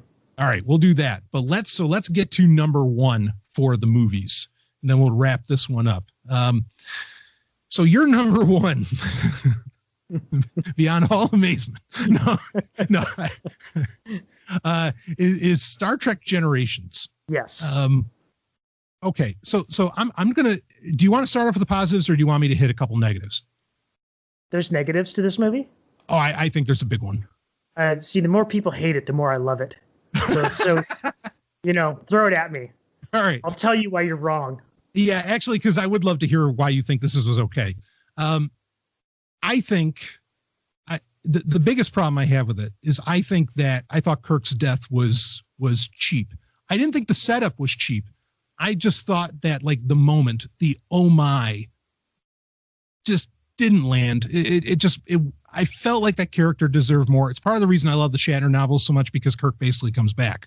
But yeah, go ahead. Yeah, it was not. I would agree that it's not a well delivered, scene, well acted, because I'm pretty sure that he didn't want to do it. If it was up to William Shatner, Kirk would never, ever, ever, ever die. He would be immortal. Yeah, and I can, a lot of people want to talk about how Shatner had like really, dictatorial control on set. I know for a fact that wasn't true on Generations, because I saw Walter when I was a kid. One of the first conventions I ever went to. Well, I saw Walter Koenig, who played Chekhov, and he talked about it. He said on the set of Generations was the first time he ever told William Shatner off, and because William Shatner told him, "Hey, maybe you should try acting it like this," and Walter Koenig turned to him and just said, "No," and he never did that before. So clearly, William Shatner didn't always get his way on that set. Right. That's for sure. But there was a certain scene that was cut from the movie too that I'm sure he was probably not too happy about. Where the orbital jump. Yeah. I mean, and this is basically just Star Trek V, Kirk showing off all over again. Yeah. I think it would have been a good scene, because when you read the novel for Generations, like it is in his head, it's actually a very powerful scene. Basically, he's almost like he's dealing with the fact that it seems like he can't die. And I feel like that would have added more to the death that does happen, is if like at the beginning of the film, he's feeling like, oh, I'm fucking immortal, but then he does die. Like it really there would have been some dramatic weight, but I hear that. So, all right. So I'm just going to bring up a couple other quick points on this, and then I want to hear the love. Okay. And the second one is that I don't know how much I liked Data getting emotions. So disagree. He's so funny in this movie. He is. It's hilarious. I mean, it is hilarious, but overall, and I think I'm speaking more for the entire corpus of Next Generation films, I don't know how much that added to the character as to where I feel like it might have taken away. So it's not, because in Generations, I agree, he's hilarious. I mean, the oh shit, the life form song, like all that stuff, the magnetic personality, hilarious, right? Even Mr. Tricorder was funny. Yes, Mr. Tricorder's fantastic. I still do that with my little tricorder that I have. That's so beautiful. Okay, so So I get that, but I think in the end, it kind of took away from the character. Now, this is going to bring up, I'm just going to quickly bring up why Generations was number 6 for me. I don't know how much. So, and this is a point I actually wrote in our notes. If All Good Things was a Next Generation movie, it would have been the best Next Generation movie. Yes, I agree with that. Yeah. It's a perfect ending to the series. And I know we're not the first ones to say that. But I think it's a perfect ending to that story, not just the series, to that story. I dare say I love the Next Generation films, but then at the same time, like, I don't think that the Next Generation ever translated to the big screen as well as the original series cast did.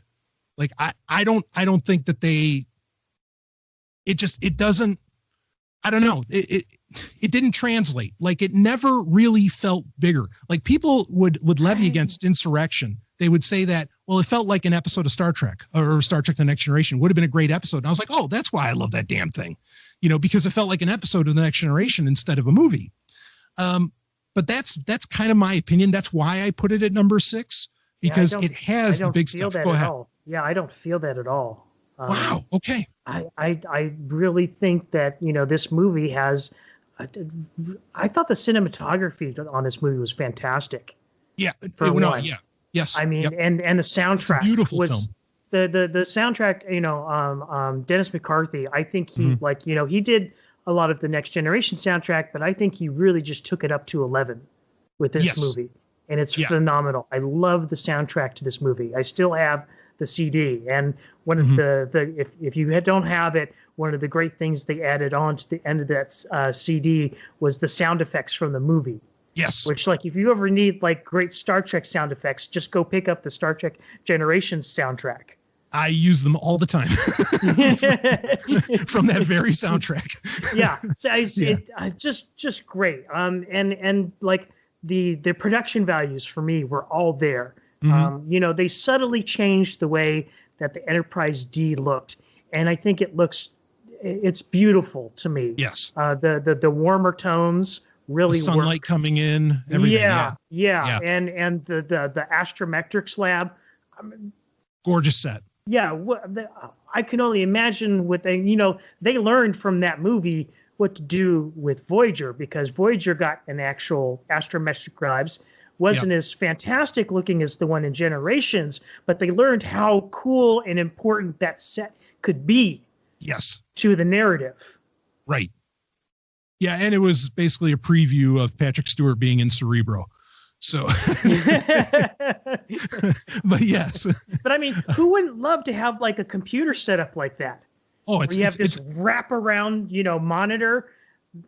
They showed that in the trailer, like, I think multiple times. Like, they showed, because it does look that amazing, especially in 1994.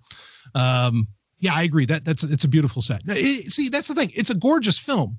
I don't feel like the guard ever changed in theaters, but I'm with you that it's a gorgeous film. Here's another thing that a lot of people are going to disagree with me on, but I'm holding to this is that, Sovryn, Malcolm McDowell was a Khan level villain. I love Malcolm McDowell. I mean, Admiral Tolan, give it to me all day. I agree with you on that. I thought he did, like, you can, if not empathize, at least understand his motivations for committing these atrocities. Yes. Yeah. It just like his delivery was just like that casting was just such an inspired, choice. And, when Soren says to Picard, time is the fire in which we all burn, that was just delivered so well. And between the chemistry between Patrick Stewart and Malcolm McDowell was fantastic. And I think part of it has to do with, like, I'm sure they have some mutual respect in terms of both being Shakespearean actors. Yes.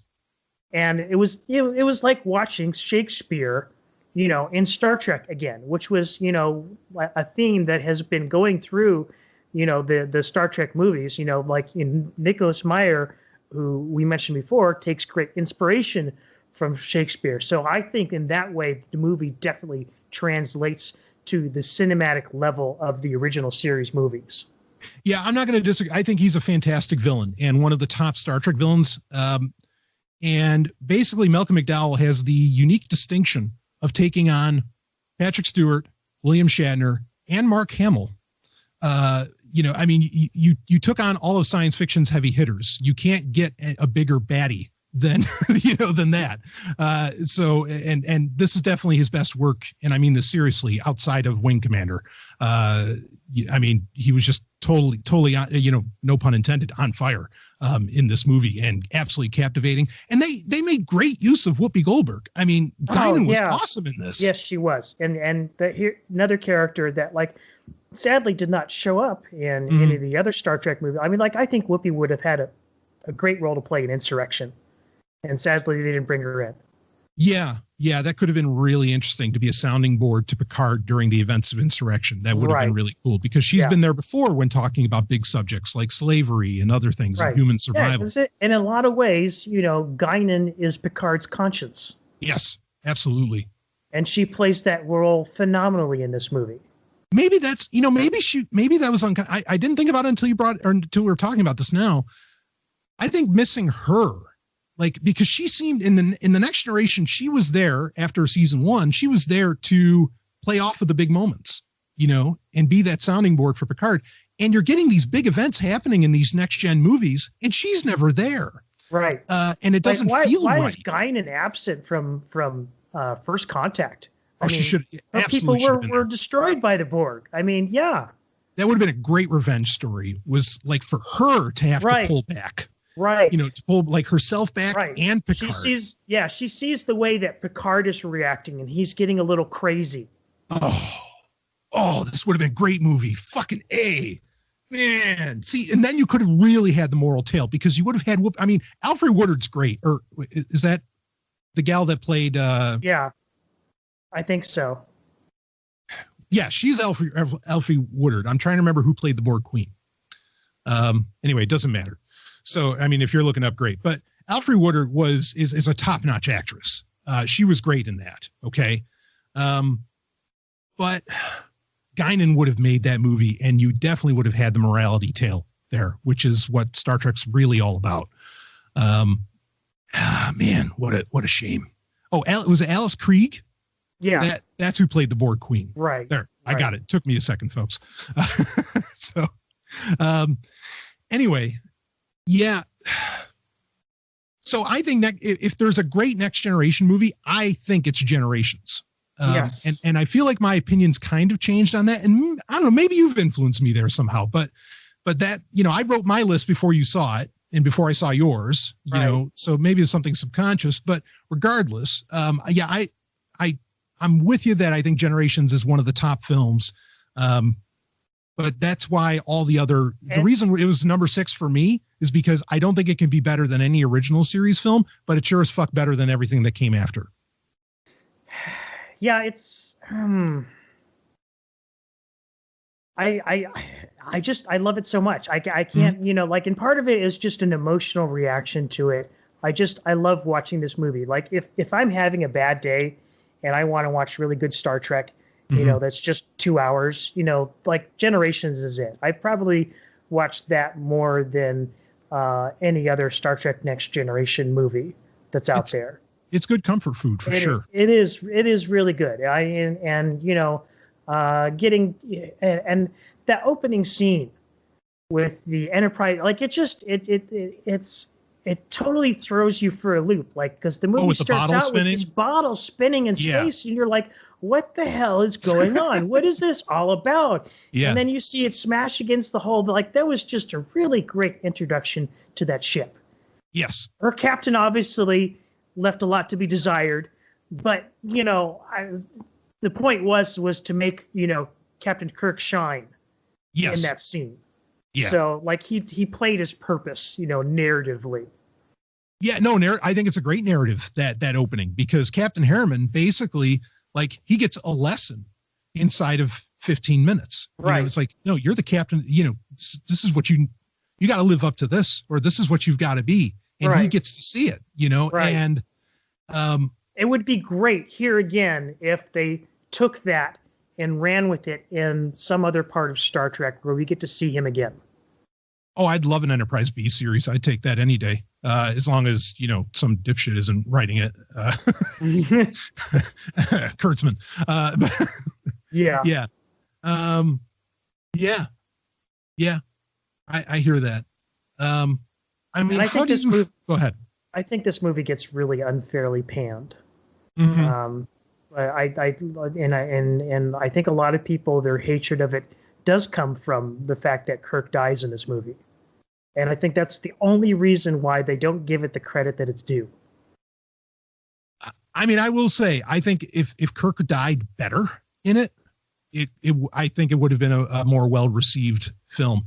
I don't think a lot of people credit or complain about Malcolm McDowell revealing early on that he kills Kirk. I don't think that ruined anything. I don't get that. I don't get any criticism about Malcolm McDowell in this movie. Some people thought he was too over the top. Those people are ridiculous. Yes, I agree. In fact, I think if he didn't say it, I think that when Kirk does die in the film, I think most people would have walked out of that film saying, "Oh no, Kirk didn't die." Like you needed to confirm it before they went into theaters, I think, for it to even have a meaningful impact. And because you're actually really wanting to see it, or not wanting it to happen, but you're wanting to see it happen. How's it going to go down? But I do think they dropped the ball on that. I don't know if they did it. If they offed that character in a great way, that movie could be my number one as well. I'll say that much. Yeah. I mean, I still just like in my headcanon or whatever you want to call it. I think you would have had to have more cooperation from William Shatner. And I just don't think he would ever be able to deliver that in any meaningful way because he doesn't want the character to die ever. I mean, just look at the number of novels he wrote where the character comes back. Great. Yeah, I'm not saying they're bad. I'm just saying that he obviously had an issue with the character dying. So it could never be pulled off realistically with that actor. All right. So I know we got to wrap the show up. I want to toss this little thought bomb on you here. Okay. How would you have reacted if they killed off Patrick Stewart and Kirk takes over the Enterprise? That would be weird. Yeah. I mean, I'm not saying like if it could have happened. I'm sure if they wrote it in a great way and it was really well acted, I could accept it. But I mean, certainly that would have played into William Shatner's ego a lot more than being killed off the way he was killed off. I would the scenes between him and Data alone would have been amazing, in my opinion. Yeah, I would love to see it. And it would have eliminated the possibility for any kind of later shit fan fiction. Yeah, that's a good point. Yeah. Star Trek Picard. Sorry, I sneezed. So the yeah, I don't know. I mean, in a Crusher Kirk relationship, I don't even know. Well, I respect that decision. I think it's a bold decision to say that Generations is the best, but also I totally accept your reasons. I think they make sense. And like I said, I definitely think it's the best Next Generation film. By leaps and bounds, actually. So even though, I love Insurrection, but yeah. Well, I would say this, the Harve Bennett trilogy, if it really was just one 6-hour movie, it would probably edge out Generations, but it's not. It's 3 different movies. So yeah, it could be like Zack Snyder's Justice League. It'd be the 4-hour Harve Bennett Star Trek. Oh man. Anyway, all right. Well, so we were originally going to get into the TV show ranking, but I think we got to save that. It's a big conversation to have. Yeah. And we've already been going some distance here.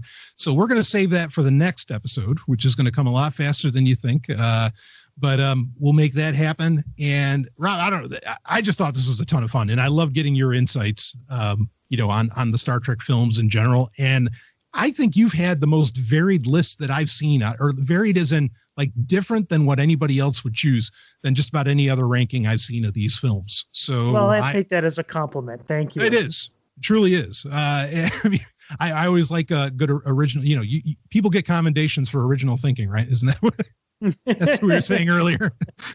So you're not expelled. You did great on the test. I mean, it is almost Kobayashi Maru. How do you say what, especially with pre-Discovery Star Trek, how do you say what's the best? Like, it's all the best shit ever made, in many ways. So, well, I gotta tell you, I mean, like what inspired this, we were talking about the Trexpertise YouTube channel. I mean, he put Generations at number 2. That's a good point. He did, didn't he? Yeah. And all the things that he said about it, I completely agree with it. I mean, like, like, and his list is actually, I don't have a whole lot of disagree with it, like I other than Nemesis being at number 8. Yeah. Yeah. All right. I'm going to try to remember. I will link to the Trexpertise ranking in the show notes for this episode. Okay. Really, one final question. If Galaxy Quest were technically a Star Trek movie, where would you rank that? That's tough. I know it's like up there. Yeah, it'd be like there. top 3. Yeah. I mean, it'd be really great if they could have just done Galaxy Quest and actually had like William Shatner and the Star Trek crew like as themselves. Yes. To actors. Yes, that would have been awesome. Yeah, I mean that's just great Star Trek, straight up. It really is. Yeah, I'd put it top 3. So anyway, I think that is it for this episode of TIE Fighter Renegades. More to come very soon, and some of what we're going to be talking about, but who knows what's going to drop online before then. So we'll wrap this one up. For Rob and Brian here, we will see all of you on the other side.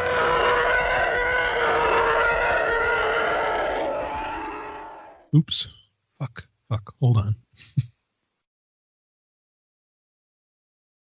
What did Skype just do? It turned the chat into the big window. Okay, there we go. Sorry about that. No worries, man. That's all Skype. And it's just because this is the only time I ever use it. So, well, come on. We know it's really just the shirt. That's it. It's the fucking bad luck shirt. Son of a bitch.